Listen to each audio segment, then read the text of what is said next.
We're going to start the meeting. You okay, Peg, to start? Go. Yep, go.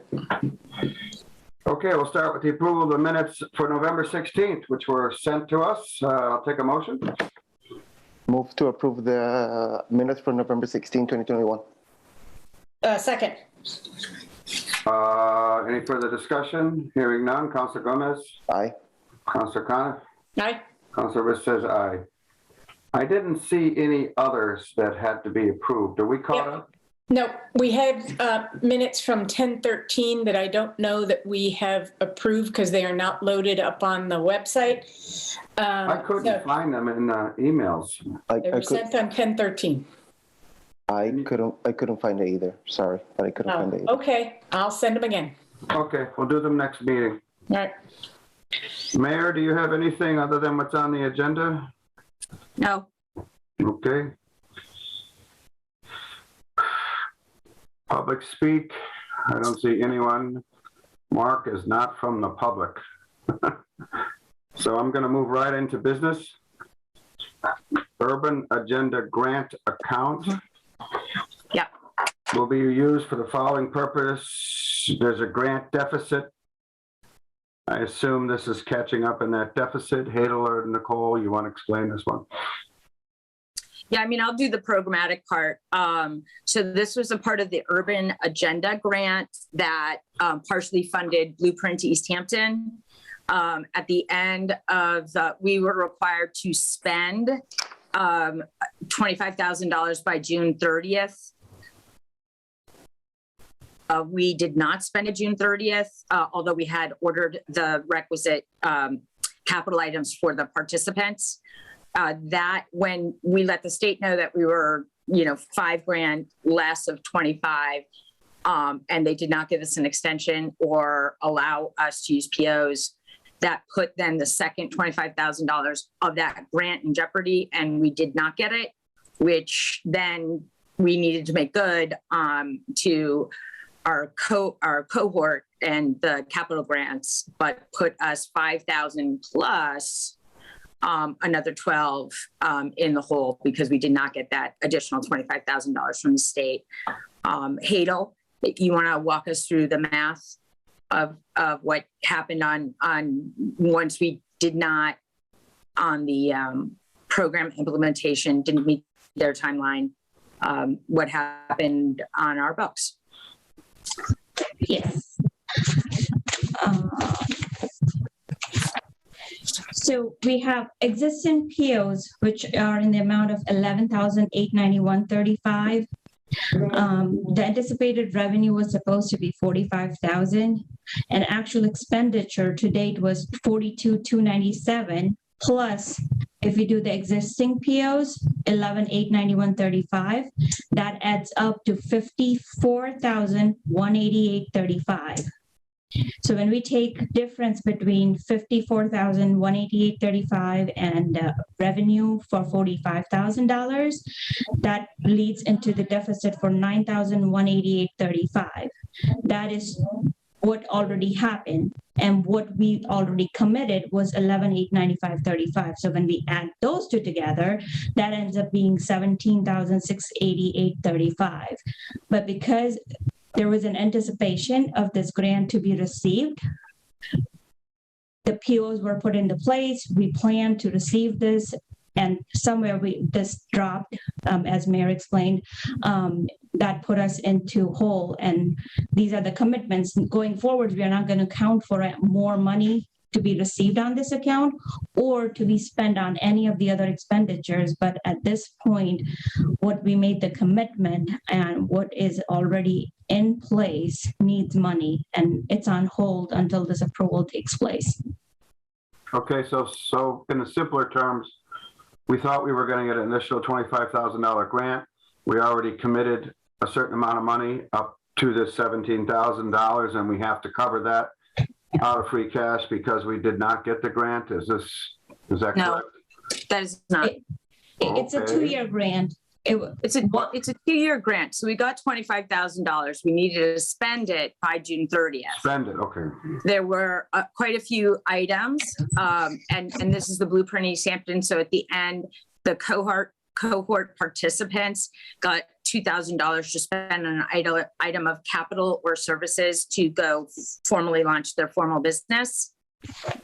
There were some supply issues and paperwork issues of how to get that. The directions from the state were, as long as you knew what you were going to do with it and was in the grant, it would be fine, and the second 25,000 would be granted. There was a decision at the state level to not follow that rule and began the scramble, because then the second $25,000 of that grant did not come, because they said the first 25 wasn't spent in time. I got you. The state changed the rules on you. And well, yeah.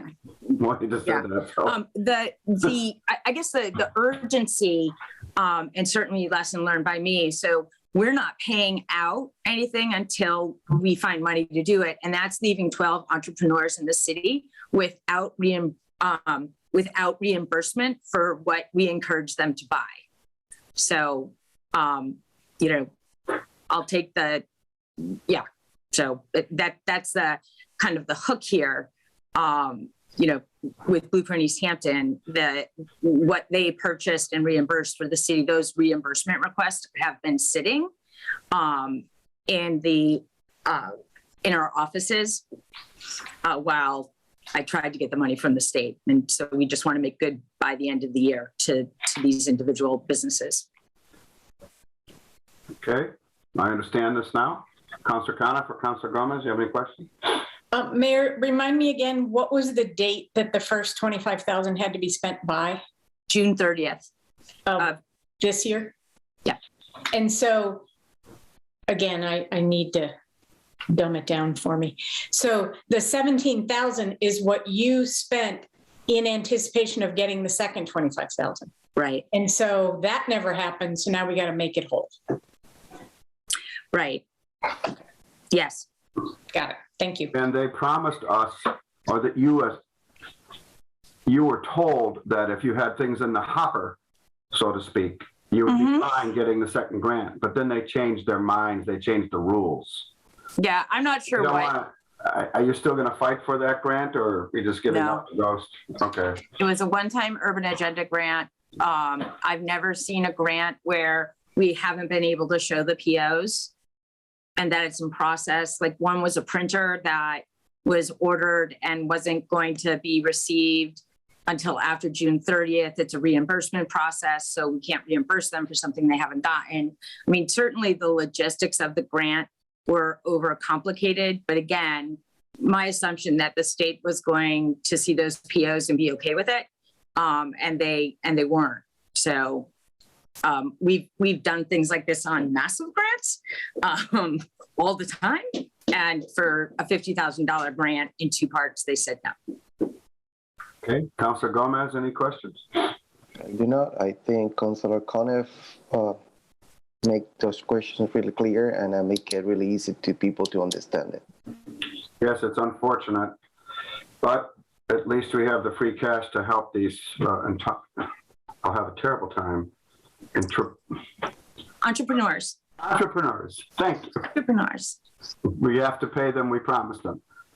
And if there's nothing else, I'll take a motion to approve $17,688 from free cash for the grant. So move. You're in, Peg, you need to unmute. Second. Motion is made and second. Any further discussion? Hearing none. Councilor Gomez? Aye. Councilor Connor? Aye. Councilor Rist says aye. Next Thank item you. is the Williston Library. To help the Williston Library with their resources and funding. It seems like very simple. You're giving them an increase in their budget, an increase in what we normally donate or give, appropriate, correct? Kinda. So this money is related to education that they've been doing for quite some time around wellness, good choices, higher literacy rates. We did something around Martin Luther King Day and their programming, and we're helping them continue that programming, upping, the materials, the outreach. It's been a little, as we all know, bumpy for us all. And they, continue to serve more and more very creatively. And with a lot of kids in and out of school still, it's getting a little better. Their services are just more and more needed and utilized. Okay, Peg? Mayor, as you know, you were there. Over the summer, we had a bunch of meetings with the library. And is my memory recalling that you had committed to this back in the summer, and this is part of that? Or is this on top of what you had committed to give them above and beyond what they'd already gotten? This is what I committed to some time ago. Okay. And with the help, and the work group. And so the work group is slow getting together, mostly because of me. But now we have a new director on board, and Elizabeth Applequist, the board of directors, and Owen Zarek, counselor, has agreed to get that work group off and running, to focus on a more viable fiscal structure for the library, which certainly includes the city. Mm-hmm. But looking at a wide berth of ideas and paths forward, Chuck McCullough from Williston is been helping with the investments of the endowment and will help going forward of getting the library somehow, some way out of spending endowment for operating expenses. Okay. Thank you. Councilor Gomez, any questions? Well, since we have no other questions, I'll take a motion to approve $30,000 from cannabis stabilization to the library. So move. Second? We have a motion and a second. Any further discussion? Hearing none. Councilor Gomez? Aye.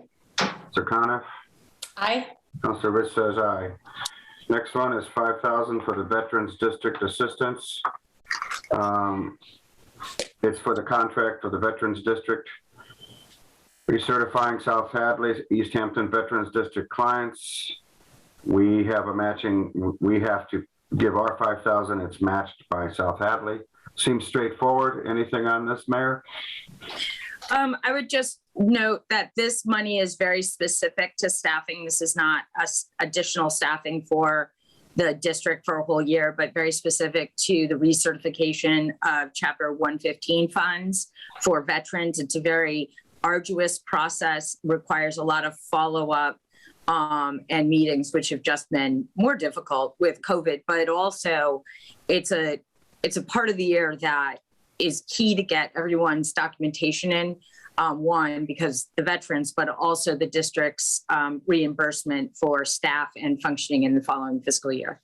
So it's not new staffing, it's specifically for recertification. Okay, recertification. Okay. Anything, Councilor Coniff, Councilor Gomez? I'll take a motion to approve $5,000 for the Veterans District budget. So moved. Second. We have a motion on the floor. Any further discussion? Councilor Gomez? Aye. Councilor Coniff? Aye. Councilor Rich says aye. So the last one is the police department request. You find it, I'm sorry. To fund the police union contract and a payout of Sergeant Nichols' retirement. But the breakdown, which was in the packet, is quite specific. And obviously this contract has been signed, so this is the appropriation that is necessary to pay for it. Bob, you want to go into anything on this? I'm happy to answer questions. I know I'm sure you've all gone through the packet, but it is contractual police pay, education, EMT incentive, which is new. Holiday obviously increases with the base pay. And then number two was $80,177 that was taken out of this current year's budget to balance the overall budget, or to help balance the overall budget. And then of course, Sergeant Nichols' contractual payout that I can't budget for because I never know when these guys are going to retire. So it's impossible to budget for, as we've discussed over the years. Okay. So this is, I'm just curious, police EMT incentive. I'm just going to assume something, that is to give EMT training to police officers. So if they're first on the scene, they can provide first aid until paramedics arrive. Am I correct on that, or how does that work? Yes and no. It's not for the training. It's for, so these funds aren't going to pay to train them. They're going to pay on their own to go get their EMT license. This is a percentage increase if they obtain that EMT license. And we're all 99.9% of the time, depending on the emergency, we're not seen on the emergency calls first. So this provides the city with better trained police officers medically until the ambulance gets there. So we're all trained in first response, but this is a much significant higher degree of training. So this is only for the officers that obtain that license. Okay. And currently I have four. Four that have the license already? Yeah, Sergeant Gribby, Detective Boyer, I'm sorry, three, in Detective Murphy.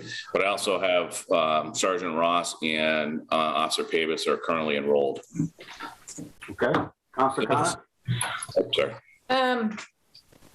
Chief, how are you? Good, Counselor. How are you? I'm all right. Question on the portion of this that is designated as Ed Incentive. Yes. And on the page, it talks about clothing, holidays, and longevity. How did you get those percentages? How does it all tie together and work? So the police union negotiated structurally the same structure that the fire department recently negotiated, which is 0.2% per college credit, but it's not college credit earned at the time. It's, you have to have the degree to apply this. So it's not that you're getting paid for your credits as you go. You have to have the degree to apply. So by way of example, 0.2% times 120 credits for an associate or for a bachelor's degree works out to 24%. 24% of your base, what is it? 24% of what? Your 20% of everything except I think for a holiday, I believe. So what this is showing is you're adding in clothing, holidays, longevity to the base pay to get to a subtotal, and a percentage of that is Correct. what they get for education? Yes, and I don't have it in front of me, but I can get it for you, Counselor. There was a lawsuit by the Agawam Patrolman Union because they were only basing it on their straight base pay without, compiling everything else. So everything that would be included in retirement is what would be included in a base pay. So the Agawam, I believe it was the police union, filed suit and they won. And that's why these calculations are the way they are based on the law. Okay, so sorry, and this will be my last question and then I'll okay. So if we take your line item as an example. Yep.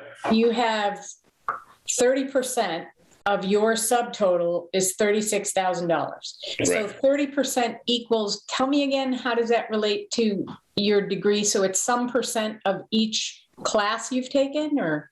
No, it's 0.2% of each credit that we have. Okay. So again, if you have, it's 0.2% times 120 credits for a bachelor's degree, that equates to 24%. And how did you get 30? 0.2% times 150 credits for your master's degree is 30. Do you have your master's degree? I do. Good for you. Thank you. All right. I just didn't get the math on that particular slide, so thank you. He forgot to mention the master's degree. Yeah. Mayor LaChapelle. Yeah, just to speak on this particular number, and I've had some really good conversations with members of the public around this. I think this sort of request is very intentional from my point of view, strategy with the budget. Easthampton has done very well at having a very tight operational budget. On line items, we have a reasonable assurance of what we know. A lot of it, what is in this particular request, has some fluidity. When somebody retires, they don't, who actually pursues the education, who stops education, the base pay. And I prefer to wait. And the chief and I have had a couple of conversations, and as well with fire, that we're going to budget for as much as we absolutely know. And as we are calculating these sorts of costs or overtime, we're going to go before the council for an appropriation in the, one, it's a more accurate number we know at that time, but also for transparency. I actually understood that. And if I can piggyback off of that, Mayor, along that same vein, with the post and the elimination of specials, which save us a ton of overtime, my police department and every other police department in the Commonwealth's overtime is going to increase, and there's no way around it. And we can thank the legislature for that, at least in that particular area, with the specials. And I think it warrants pointing out, and I'll say this again tomorrow night, in the police base pay is also 5% for body cameras, body worn cameras. So because that's January 1, the way the negotiations went, whether the body worn cameras are in place or not, the union's going to get 5% for agreeing to and wearing the body worn cameras. So that 5% is already calculated in there. So I don't have to come back after January 1 for that 5% from the council. And part two of that is and Mayor, I'll see you tomorrow with some paperwork to sign for that grant. Yeah. We received a $40,000 grant that we wrote for the state for body worn cameras. So that's for the actual camera themselves, the equipment? It's for the cameras, storage, the systems. And when will this all be implemented? The cameras on the officers? As soon as we get the grant money and get the actual physical cameras and the systems in place to store. Okay. So I don't have a perfect timeline for you, but as soon as I can do it, it'll be done. Well, we've already noticed about the state does with its grants, so we understand. Councilor Gomez, do you have any questions?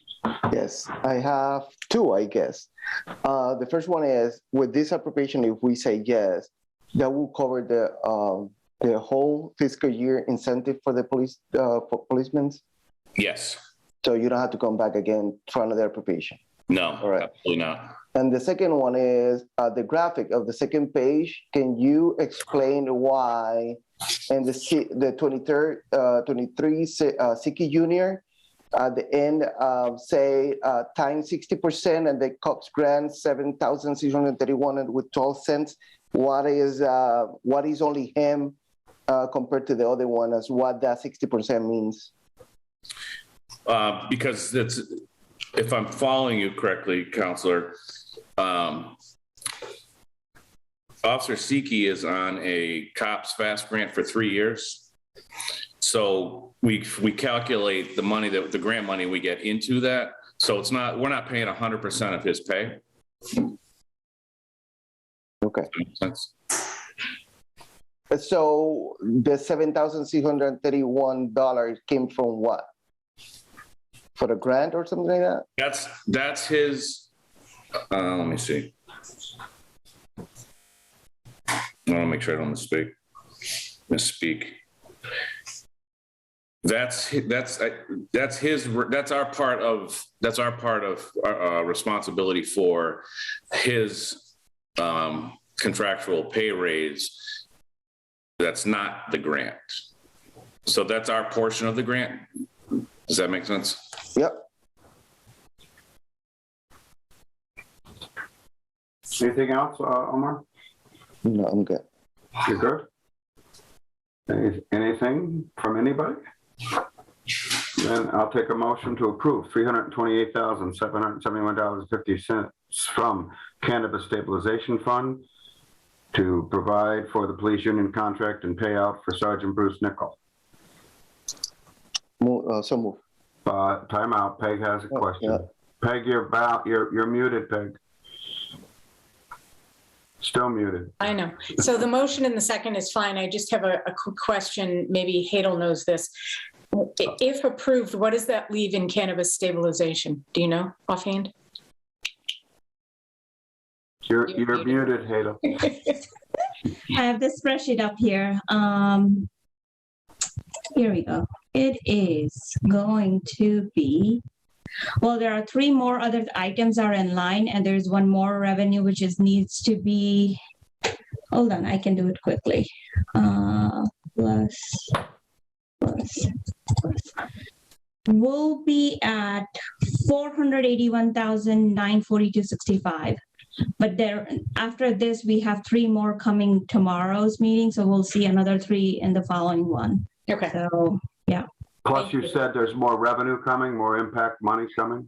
Yes, there is. I haven't updated the spreadsheet for the revenue, which came in October, I think. I just posted the batches today, so I'll be doing that for tomorrow's meeting. It'd be good if people ask where we're going to be once everything is done. Yeah, so for tomorrow, well, we can, Do it you'll tomorrow. see that, yeah, for tomorrow, we have 3 more coming out of cannabis. So at Okay. this point, excluding those, we are at 481. Okay. Thank you. So we have a motion and a second. Chief, go ahead. Wait, hold it. We can't, not in the middle of a motion and a second. Actually, we can. We changed the rules to allow for questions. I don't For agree with questions. that. Oh, if we have questions of them, that's Yeah. correct. Yeah. We can pull the motion if the chief wants to say something. No? You sure? Okay. The motion and a second is on the floor. Any further discussion? Councilor Gomez, Aye. Councilor Connor, Aye. Councilor Riss says aye. I apologize for getting the rule mixed up. I know we can ask questions of officers of the government, but they're not allowed to make statements after a motion's on the floor. That's true. Okay, so we've done all our business. Do you have anything else? Oh, this is way shorter than I anticipated. Move to adjourn. A second. We have a motion to adjourn. All in favor? Councilor Gomez, Aye. Councilor Connor, Aye. Councilor Riss says aye. Make sure you're here tomorrow night for the Hadel and everybody for the public hearings there tomorrow night. Thank you. Have a good evening. Thank you, councilors. Thanks, bye. Thanks, everyone.